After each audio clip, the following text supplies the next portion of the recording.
This NBA offseason, we saw a lot of the unexpected. There were a lot of moves that really surprised everybody. Kawhi Leonard going to the Los Angeles Clippers, Paul George leaving the Oklahoma City Thunder, and I mean even Russell Westbrook. The NBA is really unpredictable in its nature, and I say this a lot. But perhaps one of the most shocking moves of the offseason was Kyrie Irving to the Brooklyn Nets. It may have not surprised you guys by much, but I mean it was a major shock for me. I do know Kyrie wanted to be a Net for a really long time. It was one of his dreams coming up. Anyways, the Nets just made it out of turmoil, and they did so with D'Angelo Russell. After that trade with the Celtics, the Nets were supposed to be bad for a really long time. But again, the Nets rebuilt, and they rebuilt strong, and they rebuilt right. They had a good team around D'Lo, who was again, sort of the face of the franchise. Anyways, the Nets end up moving on from D'Lo, and Kyrie Irving teams up with Kevin Durant. Instantly, this seems like it has the making of one of the best NBA movies I've ever seen. You have this 7-foot guard essentially that can do anything on the basketball court. He plays like he's 7 foot, but also like a guard. A lot of guys, when they play down, they sacrifice their size. Not Kevin Durant. He's still able to do anything and everything. He's truly one of the most special players the game has ever seen. I don't know if we'll see another like him, but as far as Kevin Durant goes, there has been some drama throughout his career. And the same goes for Kyrie Irving. There were talks of Kevin Durant and some chemistry issues going on in Golden State. And when Kevin Durant left, a lot of that stuff really came to light. I thought for the most part Golden State handled everything really well, but especially Stephen Curry. He was the ultimate pro in the situation. But anyways, back to Kyrie Irving. Kyrie's history goes a really long way. Let's start at college. Kyrie only played 11 games at Duke, but that 11 games was more than enough apparently to show everybody that he should be the #1 overall pick. Be it was sort of a weak NBA draft, Kyrie was still the guy. The reason I bring this up is because this video, I'm going to kind of play the advocate. There's a lot of people that believe Kyrie was gifted everything in the NBA. I think that's an interesting take, but I don't think it's entirely true. Because in order for Kyrie to be drafted first overall, after only showcasing 11 games, he had to be insanely good. Kyrie was the #3 recruit coming out of high school. He's somebody I'm sure that has worked at basketball his entire life. It's not like Kyrie was just an absolute athletic freak. I'm not saying he's a bad athlete by any means, but what you're not going to take away from Kyrie Irving is that this is somebody that has put in the work day after day after day. Kyrie was a polished prospect.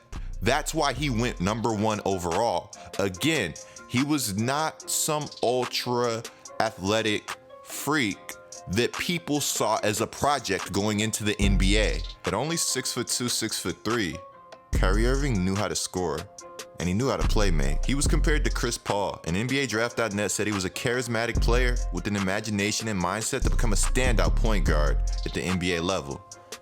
They said he had a chance to be special, and he was. And he still is.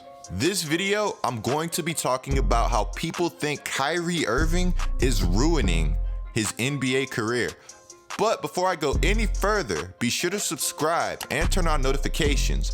You will not want to miss another D-Coop video, and that's facts. I appreciate all of the love and support I've been getting on the channel so far, guys.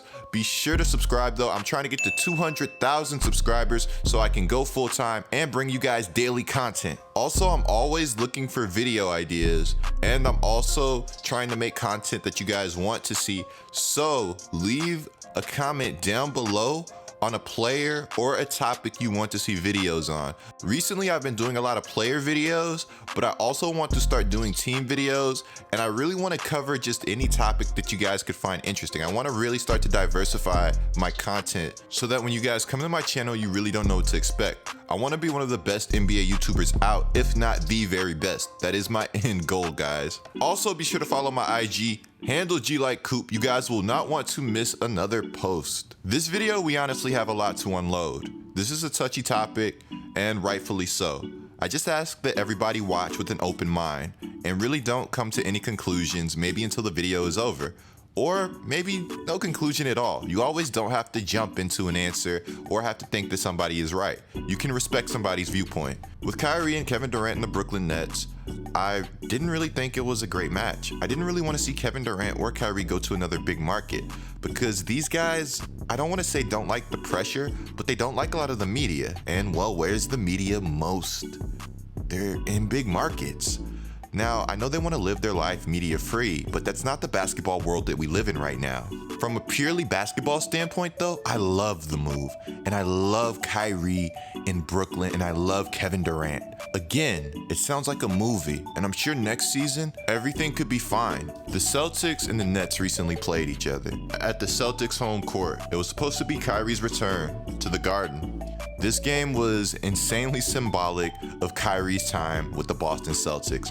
A lot of Boston Celtics fans don't like Kyrie, and I understand it, if nothing else. Kyrie's time in Boston was erratic. There were a lot of ups and a lot of downs.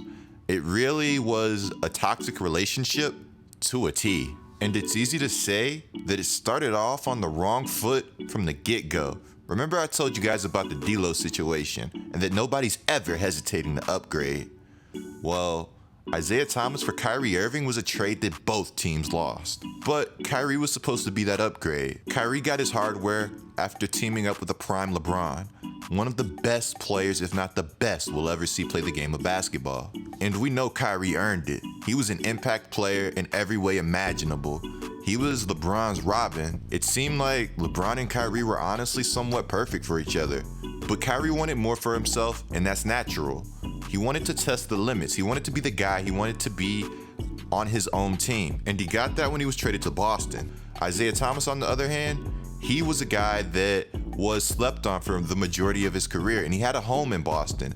And Boston was incredibly his rise in Boston was insane. Isaiah Thomas had his heart broken by the Boston Celtics, and he gave everything for that franchise. It sucked to see. And I honestly, to this day, still cannot believe the Celtics made that move. Anyways, back to Kyrie. He recently posted this really long IG post, and you can take the post a lot of ways. I'll let you guys read it yourselves as the video goes on, but I thought the IG post was an interesting decision by Kyrie. The Celtics booed Kyrie, but they didn't stop at booing. They wore shirts that said coward on it. They called him out of his name. There were posters with coward on it everywhere outside of the arena. There were kids calling him coward. There were kids calling him out of his name. And honestly, as an NBA player, you're taught to ignore this stuff. But that's not the way mental health always works. It's not the same thing, and it'll never be the same thing. It won't be close to the same thing, probably ever for me. But I struggle to ignore bad comments sometimes. So I can't imagine what Kyrie feels when he goes to an arena or he watches something like this live and he has everybody, saying these bad things about him. He has everybody, the whole world. It's not like this is something that you can just escape because it's everywhere. You turn on your TV, you're probably getting notifications on your phone because, it's a lifestyle for him. This is honestly his life. Kyrie states that the NBA and a lot of sports create this picture of drama and that he just wants to play basketball, that's all he wants. But the thing is that you sign up for this, in my opinion, when you decide to play in the NBA.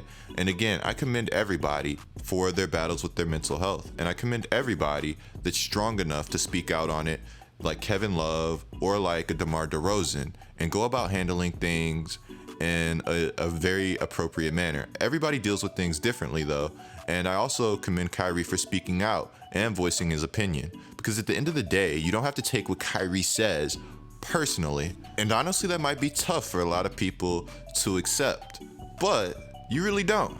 This post is so tough to understand though, because there's no truly correct answer. It can be viewed as, yes, I want all the money, but none of the accountability. Because at the end of the day, if there was none of this media, if we were just watching basketball at its purest form, it just wouldn't be as fun. If we couldn't have an opinion, if, we couldn't be emotionally invested as fans. So again, I'm not saying Kyrie is wrong in any way for feeling how he does. He has points. He makes valid, very valid points. And at the end of the day, he's right. Life is much bigger than basketball, and Kyrie's personal well-being will be much more important than the game of basketball or how some fans feel about him not deciding to stay long-term for the Celtics or maybe going back on his word. Again, I know of the promises he's broken, and I know that he did play a role in dividing the Celtics locker room, which looks fine this season with Kemba Walker. Kemba was a guy that just really wanted to get in a situation that could put him in a position to win, and he's been phenomenal. He dropped 39 points against the Brooklyn Nets, and we all know what recently happened with Kemba Walker. The Celtics are third in the Eastern Conference, and they're having an amazing start to their season. Now, where things get kind of ridiculous is that the Nets, with Kyrie Irving, are 4-7. Without Kyrie Irving, they're 5-2. If Kyrie really doesn't like the NBA and everything that it offers so much, there are other basketball leagues available, but in other sports leagues, I have to say that fans can get way, way worse. Although it doesn't make exactly how fans act right at all times, as we do know fans can definitely go too far. Again, I hope Kyrie makes the right move for himself, and in this instance, it may be stepping away from the game of basketball for a while. I may not, but I'm going to say I speak for everybody when I say we all want to see Kyrie good, and I'm talking about in a mental or a holistic way. I think this Twitter user said it best. Kyrie is right. He has very valid points, but at the same time, if I was a GM running a business, I would stay far away from Kyrie. It's becoming more apparent that he has supreme talent, but he's not built for the business. I thought Shannon Sharp had a good point also when he said, of course real life matters more, but the problem is that when Kyrie talks, he comes off as combative and condescending. And so a lot of people can take what he says out of context.